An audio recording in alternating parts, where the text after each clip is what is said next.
Welcome back, survivors, to an essential guide in our DayZ admin series. If you're looking to boost loot or increase server performance by removing those vanilla items no one uses, then this video is for you. In this guide, we're deep diving into the types.xml file, showing you how to customize loot spawning to elevate your DayZ server experience. Let's get started by finding where the types file is located. So log into GTX and navigate to the game panel. Then head into File Manager, into your MP missions, mission folder, then DB folder, and here lies the types.xml file. But hold on, remember these are your server's live files. Any changes made here impact your server in real time. Errors could lead to instant item despawning and even halt item spawning altogether. And without a backup, you might face the daunting task of a server reinstall to undo these changes. To avoid these pitfalls, let's set up a safe workspace on your PC. This lets you tweak and validate changes offline before going live. So let's start by downloading our files. Select and compress all the files, then the folders, and download them. Now pick a spot on your PC to create a folder for your server. Inside this, create a subfolder for storing the originals and extract them there. This will serve as your fail-safe backup. Next, copy the file you want to edit, in our case, the types.xml file, and paste it into your workspace. This keeps your focus on the task at hand and minimizes distractions and risks to other files. Now let's open the types.xml file with our text editor, Notepad++. If you don't have it yet, you can grab a free copy using the link below. Pause the video if you need to install it. And here's a quick tip for your eyes. Go into Settings, hit Preferences, and switch on Dark Mode. Trust me, it's a game changer in the long run. But before we jump into the specifics, let's cover some XML basics. XML files use a structured format with opening and closing tags. For this file, each item's entry are enclosed within type and /type tags. It's crucial to keep these intact to avoid errors. Now on to the item names. It's important to know that the names in the types file can differ from what you see in-game.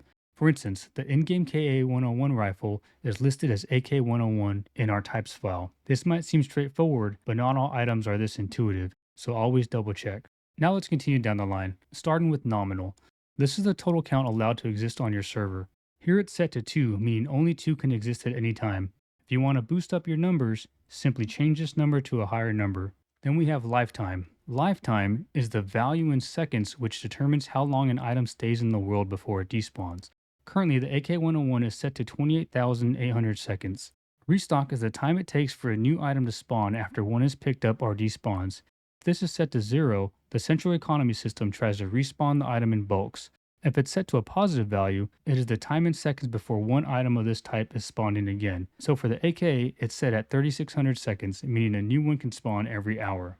Next up is min, which is the minimum number of an item to keep on the map. When an item drops below this number, it will trigger a queue for respawns. When making changes, make sure to keep this number below the number you placed in the nominal section. Next is the quantity min and quantity max. These determine the item's conditions are quantity at spawn. -1 here means it's not applicable or the item spawns at random conditions. This is also what dictates the percentage a stack will spawn for items like rags, mags, ammo, water bottles, and so on. An example would be quantity min 0, quantity max 50, meaning the item will spawn from anywhere from 0 to 50% full. Cost influences the loot economy's priority for the item. A higher value should be prioritized by the spawner. The AK has a cost of 100, which is the norm for most items. Next we have flags. In simple terms, it's where do you want this item to be counted against. You can switch between 0 or 1 to toggle these off and on.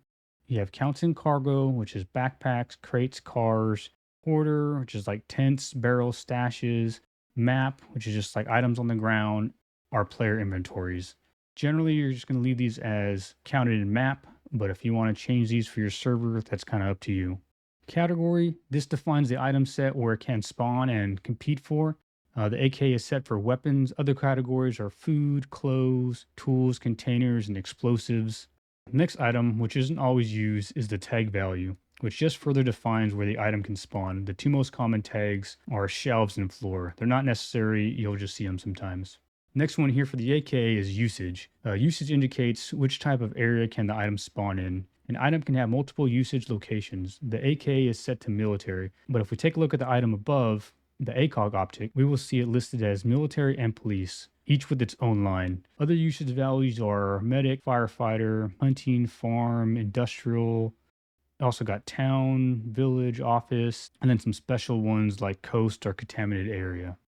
And then the last item, which defines which tier area the map can spawn in. Items can list one tier, multiple tiers, or no tiers at all, allowing them to spawn anywhere across the map. The AK is set to spawn in tier 4 areas. If we look at the item above, we can see it can spawn in both tier 3 and tier 4. If there's no tier listed at all, that's just showing that this item can spawn anywhere on the map.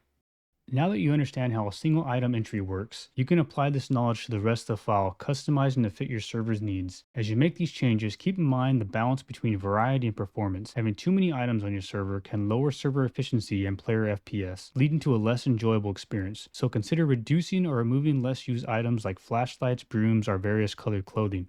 Now that we've edited our types file, it's time to talk about a crucial step in the process, validating your XML file.